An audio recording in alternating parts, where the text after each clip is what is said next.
వేములవాడ శ్రీ రాజరాజేశ్వర స్వామి దేవస్థానం అనుబంధం ఆలయమైన శ్రీ భీమేశ్వర స్వామి దేవాలయంలో ఆర్జిత సేవలు ప్రారంభమయ్యాయి. ప్రభుత్వ విప్ ఎమ్మెల్యే ఆది శ్రీనివాస్ లాంఛనంగా ప్రారంభించారు. రాజన్న ఆలయంలో ప్రత్యేక పూజలు నిర్వహించిన అనంతరం కళ్యాణ ఉత్సవ మూర్తులను దేవాలయం నుండి భీమేశ్వర స్వామి ఆలయం వరకు పల్లకీ సేవలో ఊరేగింపుగా తీసుకువచ్చారు. శ్రీ భీమేశ్వర ఆలయంలో సంప్రోక్షణ గావించిన నిత్యాన్నదాన సత్రం పై అంతస్తులో నిత్య కళ్యాణాన్ని ప్రారంభించారు. శ్రీ భీమేశ్వర స్వామి ఆలయంలో కోడెను కూడా కట్టివేశారు.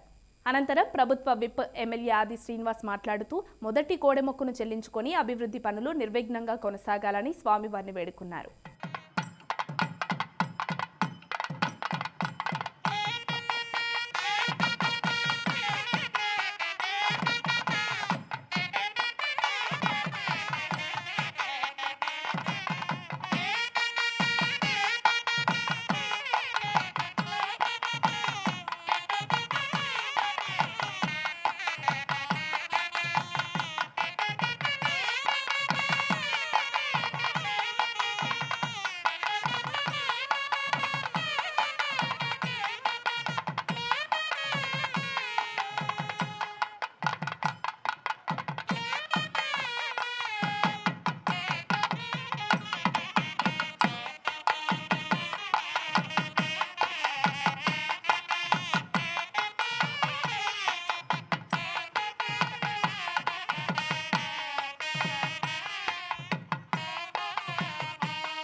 శ్రీ రాజరాజస్వామి ఆలయంలో అభివృద్ధి విస్తరణ కార్యక్రమంలో భాగంగా వచ్చేటువంటి భక్తులు భీమేశ్వర ఆలయంలో దర్శనం చేసుకునేటువంటి కార్యక్రమం ఈరోజు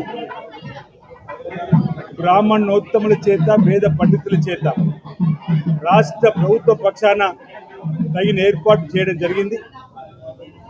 వేములవాడ రాజరాజస్వామి సన్నిధిలో గౌరవ ముఖ్యమంత్రి రేవంత్ రెడ్డి గారి నాయకత్వంలో గౌరవ దేవాదాయ శాఖ మంత్రులు కొండ సురేఖ మేడం గారు, జిల్లాకు సంబంధించిన మంత్రులు పెద్దలు పొన్నం ప్రభాకర్ గారు, శ్రీధర్ బాబు, చాలా మంది పెద్దల సమక్షంలో భక్తుల సమక్షంలో నవంబర్ 20వ తేదీన భూమి పూజ గావిపై చేసుకుని అభివృద్ధి పత్రులు తీసుకుపోయే క్రమంలో ఇప్పటికే 47 కోట్ల రూపాయలతో రోడ్డు వెడల్పు సంబంధించిన విస్తీర్ణ కార్యక్రమం చేయడంతో పాటు శృంగేరి పీఠం వారి సూచనలతోటి పలుమార్లు వారి ఆదేశాలు వారి సూచనలతోటి ఆలయాన్ని విస్తరించే కార్యక్రమాన్ని ఈ రోజు నుంచి ప్రారంభం చేసే సందర్భంలో అక్కడ పనులు జరుగుతున్న సందర్భంగా శ్రీ రాజరాజ స్వామి సన్నిధిలో ఏకాంతంగా సేవలు యథావిధిగా సుప్రభాతము నుండి మొదలుకుంటే వేకోజాము మొదలుకుంటే రాత్రి వరకు కూడా అన్ని కార్యక్రమాలు యథావిధిగా జరుపుతూ ఆ సమయంలో వచ్చేటువంటి భక్తులకు ఇక్కడ